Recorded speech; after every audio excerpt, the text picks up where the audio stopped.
Things are starting to get juicy in Jersey. As the show starts, we find Marge miserable about a lot of things. About the anniversary of her ex-husband's death, about what went down last weekend with Jen Fessler, and about the fact that she still hasn't received a copy of Jackie's book, even though everybody else has. And then we cut to Rachel Fuda, who was also still fired up with Fessler. So she called Jen for a face-to-face so she could discuss her feelings. Which in the end, Fessler still didn't understand, but she assured Rachel that she loved her and that she'd fallen hard for their friendship. Rachel said that she'd fallen hard too, and before you knew it, the two of them were right back on track. I wouldn't call it a meeting of the minds or a meeting of the hearts. Over at the Aiden's house, it's Biscuit's birthday party. Biscuit is Olivia Aiden's female dog, or as Olivia likes to call her bitch. Everyone who was on Team Teresa was invited to the pup party. The only one who couldn't make it was Danielle, who was away on vacation with her family. But her seat was not empty. Oh no, it wasn't. It was filled by Teresa's daughter, the one and only Gia Giudice, who from everything we've seen publicly constantly co-signs her mom's thought process. And I am sure that her mother just loves having her there. Because firstly, she knows that Gia will have her back no matter what. And secondly, because Gia's literate and can express herself in a way that Teresa just can't. But here's why it's problematic having her there. It's because Gia still comes with the veil of those past protections. Gia's been off limits for years, obviously, because she was a kid. One minute she was just waking up in the morning, thinking about so many things, and now we see her seated at a table full of middle-aged women, messaging to the world in one breath that Louie's a really great guy. But when she sees him act out of line, she's the one to straighten him out, and it's her that says, "Lou, you're better than this. Stop, that's not who you are." But actually, yes, that's exactly who he is. We also found out in this episode that Louie is the current employer of her boyfriend, Christian. And I don't know exactly how I know that's a recipe for disaster. I just know it is. Around the table, Danielle's name comes up, and as soon as it does, Jen Aiden silently calls action. And that's when her predetermined mouthpiece named Lena took the floor and described how she felt disrespected by Danielle after she went out of her way to help her out. Lena did Danielle's hair for her fundraiser, but she wasn't allowed to stay and mingle with the other housewives. Then we cut to a confessional where Jen Aiden is sitting there telling the camera that things have been going on with Danielle that other people in this group may not be privy to. And scene. During part 2 of Table Talk, Jackie says that Margaret and Rachel can sometimes be territorial. Gia says it doesn't have to be like that. And then Jackie says,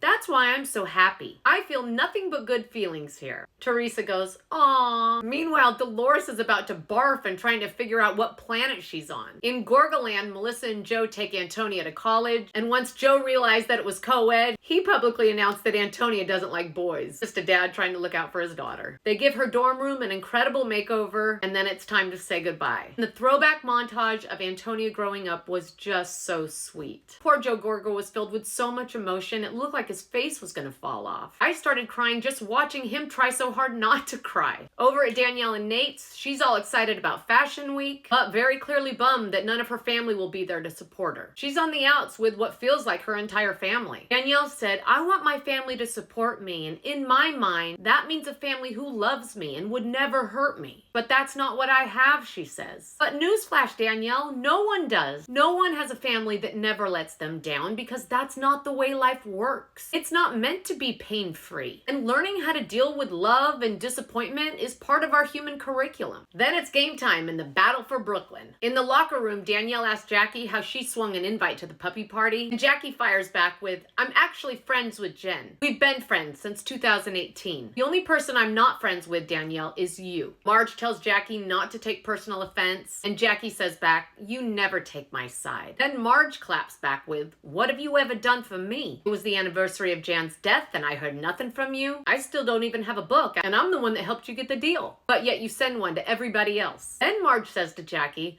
"I've actually never met anyone as self-centered as you." And then she topped it off by calling her a disgrace. Meanwhile, Jen Aiden is listening in the corner like Gollum. Then the Gorgas are finally face-to-face with the Giudices. Melissa very generously told her boy to go hug his aunt, and he did. Teresa says, Hi, Joey. Like it was hard work. Then Joey went over and hugged his cousin Gia, who very unfortunately chose not to acknowledge her aunt or her Zio Joe. Out on the field, everyone is fired up. Marge tells Jen Fessler that she's hurt and that she can't believe that Teresa is the kind of person that she wants to be associating with. Jen tells her that she doesn't operate the same way and that she does things differently. Then Bill and Joe meet up over on third base and fully bro out together. All while Jen Aiden looks on in horror, absolutely terrified over the optics. She goes on to bawl Bill out because of it and says that by him being chummy with Joe, he's not supporting her stance. At that exact moment, Melissa approaches Jen and asks her if she'd be willing to meet in an effort to reach a mutual understanding. Jen said that she would be open to it as long as Joe Gorga wasn't around. Then, in a run for the win, Joey Gorga gets up to bat and starts a winning rally that led to Team Housewives taking the win and raising over $200,000 for charity. I thought this was the best episode yet, but what did you think? What do you think about the Gia of it all? Do you think she should be sitting at the big girl table? And what is your theory on Jackie? Comment below and let me know.